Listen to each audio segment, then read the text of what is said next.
Hi guys, my name is Jody and today we're going to talk about the T sound when it is in the middle of the word and at the end. First, I want to give you a tip. Some of you think that a tip is money, and you're right. When we eat at a restaurant, we leave a couple of dollars on the table for the waitress and we call that a tip. It's money. I'm sorry, I'm not giving you money. Tip has another meaning, and that is important advice, or helpful information, or a small suggestion. So here is your tip. If you want people to understand you, you must speak clearly. I know what you're thinking. We know that. We already do that. Of course, we know that. We know we must speak clearly. Okay, so you know it, but do you do it? The T sound. The T is an important letter and it gets very bad treatment. So I'm standing up for the rights of the T. The T has a right to be heard. The T sound is ta or ta, ta, ta. Okay, let's try it. I'll say it 5 times and you say it 5 times. Ta, ta, ta, ta, ta. Good. Now say, tell Tim to talk to Terry tomorrow. Good job. Now let's try the T in the middle of the word. Water. Water. Many Americans will change the T sound to a D sound. It sounds something like water. Water.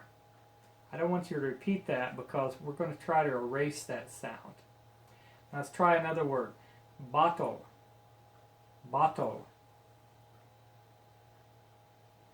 The correct pronunciation is bottle. Americans might say bottle, but they will usually say bottle. I'm an American. What do I say? Bottle? Bottle? I don't know. I don't even think about it. I'd have to have someone follow me around with a video to record me and see what I say. Probably I say bottle, but if I'm reading it, I'll say bottle. But for you, I want you to say bottle. So the question you all have is, if I live in America, shouldn't I copy the Americans? No. Here's why. Listen carefully. We all treat our families differently than we treat people from outside the family, right? You talk to your children differently, you discipline them, you might speak to them very affectionately, very lovingly, you discipline them, you speak to them harshly. You'd never talk to someone outside the family in that way. Second, we treat our friends differently than strangers. We joke with our friends, we smile, we maybe touch them, pat them on the shoulder, give them a hug, or at least before Corona, that's what we did. So we treat them differently. And thirdly, we treat people from our culture differently than foreigners. We all do that. You do that. I do that. Americans do that. Let's say if you meet an American man for the first time. His name is Bill. Bill will treat you as a foreigner. It doesn't mean he doesn't like you, he doesn't know you. He's going to treat you differently. I'm sure after he gets to know you, he'll like you a lot.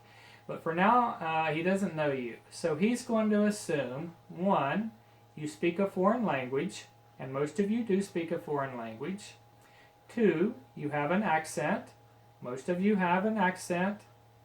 3, you will be difficult to understand. Some of you maybe not so difficult. Some of you more difficult. Hopefully, as you progress, you will be very easy to understand. Now, Bill doesn't expect you to have an American accent. Bill doesn't expect you to use American slang. If you do either of these, you will make it more difficult for him to understand you. For me, I can speak to Bill any way I like. Formally, informally, I can say water bottle or water bottle. I can say, give me the water. I can say, could I please have a drink of water? It's all accepted because he and I are from the same culture. But for you, you need to speak as clearly as you can. You need to say, water bottle. Let's practice. say T, not D. Later. Matter. Heater. Sweater. Better. Computer. University. Water. Bottle. Mittens. Kittens. Motley. Motor. Ability. Data. Daughter. Right. Letter. Poultry. Okay, had a little technical difficulty.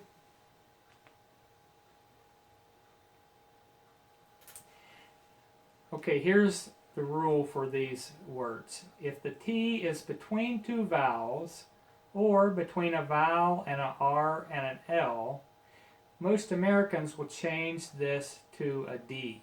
But for you, I want you to leave it as a T. Some of you, maybe some of the high advanced students, you want to speak American. Okay? If for you, you can use this rule to help you speak American. But for the rest of you, you don't need the rule. I just give it to you for those of you that I know like to have the rule. Okay? Also, there's two vowels that we say sandwiched. You know, a sandwich that you eat. We say that T is sandwiched between two vowels. The vowels can be on separate words. I'll give you a few examples. A lot of. A lot of. That T for the lot and the of, it makes it between two vowels. So most Americans will not say a lot of. They'll say a lot of. A lot of. A lot of. A lot of what? A lot of money. We say, that's a lot of money.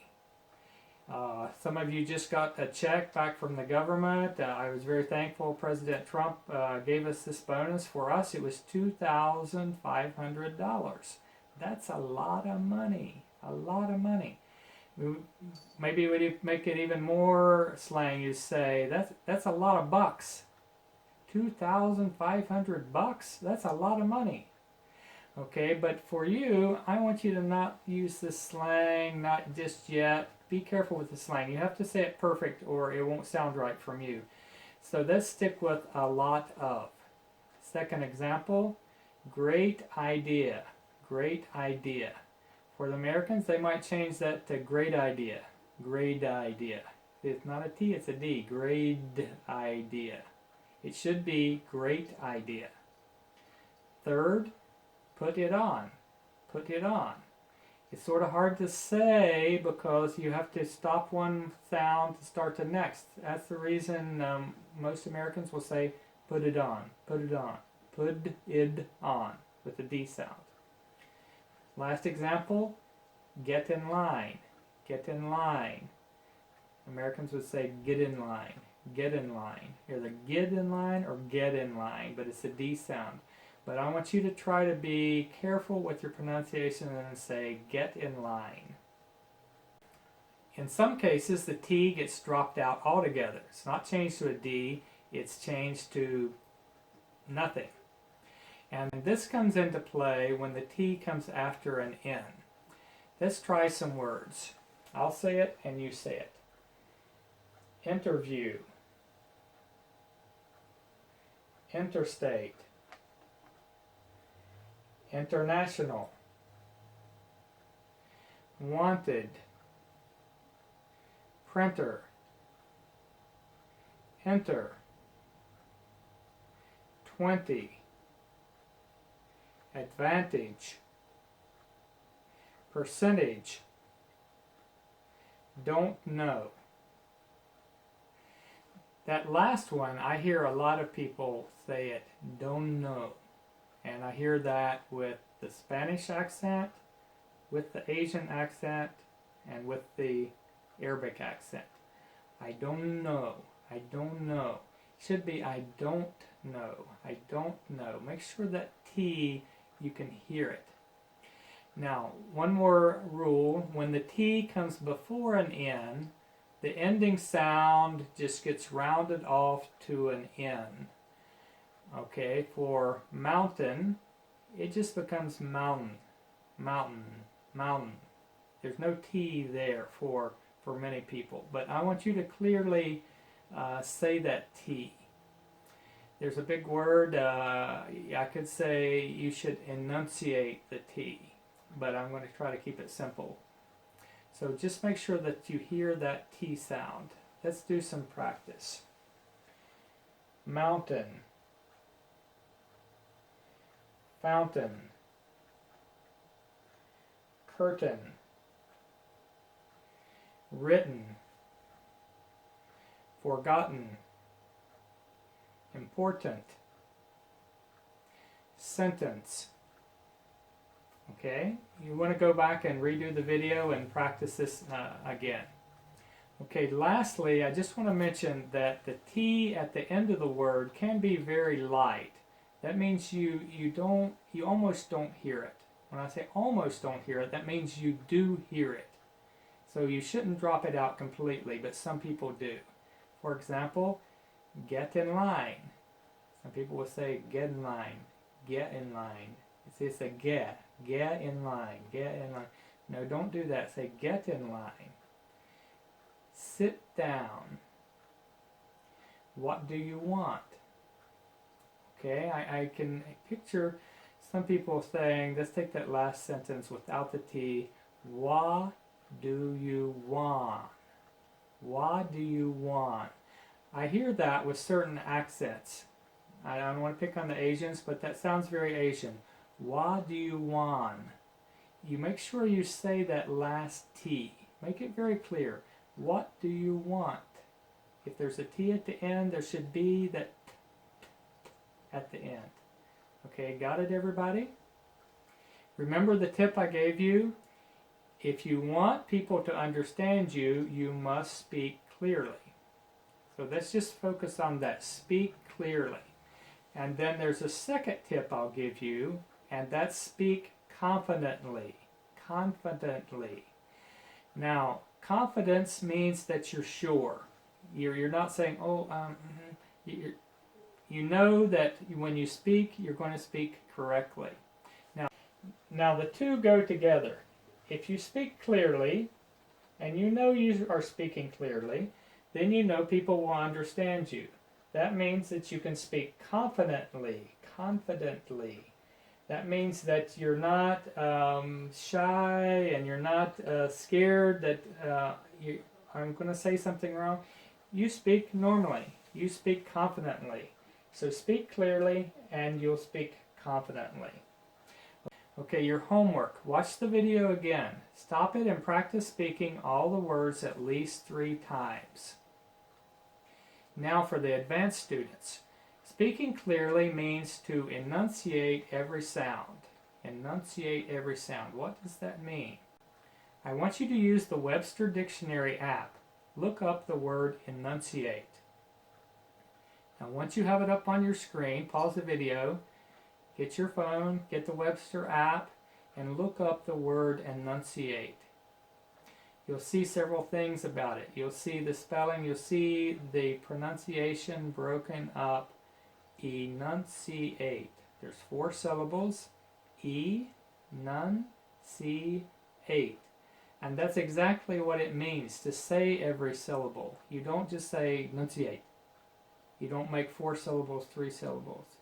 You say each syllable clearly, and each sound within the syllable clearly. Short words like the word don't. It's 1 syllable, but it actually has 4 sounds. The D sound, the O sound, the N sound, the T. Don't. So make sure all the sounds come out of your mouth, and believe me, people will understand you. They'll say things like, wow, you speak English better than we speak English. And that will make you feel good. So that's what we want to happen. So I hope everybody works on this, and we'll see you on the next video. Thank you.